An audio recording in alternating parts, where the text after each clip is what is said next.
ইরানের পরমাণু প্রকল্প নিয়ে দ্বিতীয় দফার বৈঠক শেষে ইতিবাচক ইঙ্গিত দিয়েছে ওয়াশিংটন ও তেহরান।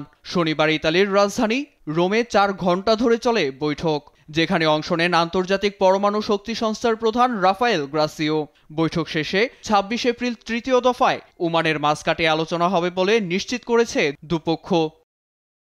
অনেকটা স্বস্তিতেই গণমাধ্যমের সঙ্গে কথা বলেন ইরানের পররাষ্ট্রমন্ত্রী আব্বাস আরাকচি।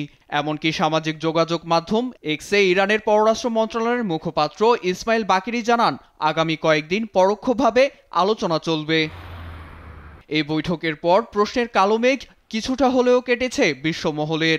এমনকি 2018 সালে ট্রাম্প প্রশাসনের ধোঁকাবাজির শিকার হয়েও সম্পর্ক উন্নয়ন নিয়ে আশা ব্যক্ত করেছে ইরান। তবে জটিলতা কাটিয়ে চুক্তি স্বাক্ষরে সময় লাগবে বলে ধারণা তেহরানের সাবেক কূটনীতিক ও বিশ্লেষক মেহেরদাদ খুশারির। তার মতে, যেখানে সর্বোচ্চ ধর্মীয় নেতা আয়াতুল্লাহ আলী খামেনি মার্কিন প্রশাসনের সঙ্গে এক কক্ষে বসাকেই অসম্মানজনক আখ্যা দিয়েছেন, সেখানে বৈঠকগুলো সত্যিকার অর্থেই আশার আলো দেখাচ্ছে। ট্রাম্প প্রশাসনের আগ্রহ ও তৎপরতায় ইরান নিজের স্বার্থ বজায় রেখে চুক্তি স্বাক্ষর করবে বলে ধারণা এই বিশ্লেষকের।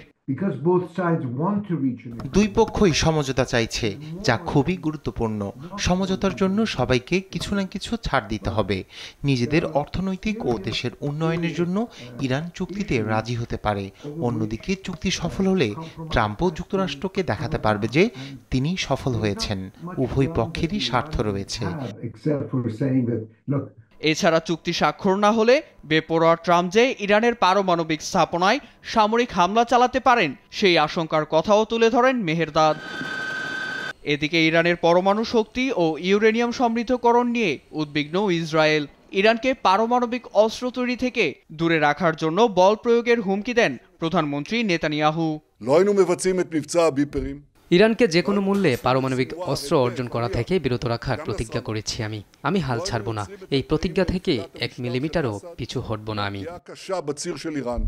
এতে কূটনৈতিক প্রচেষ্টা বিফলে গেলে ইরান যে বিপদে পড়বে সেই আশঙ্কা উড়িয়ে দিচ্ছে না বিশ্লেষকেরা। নীরব দাস, নিউজ ডেস্ক, দেশ টিভি।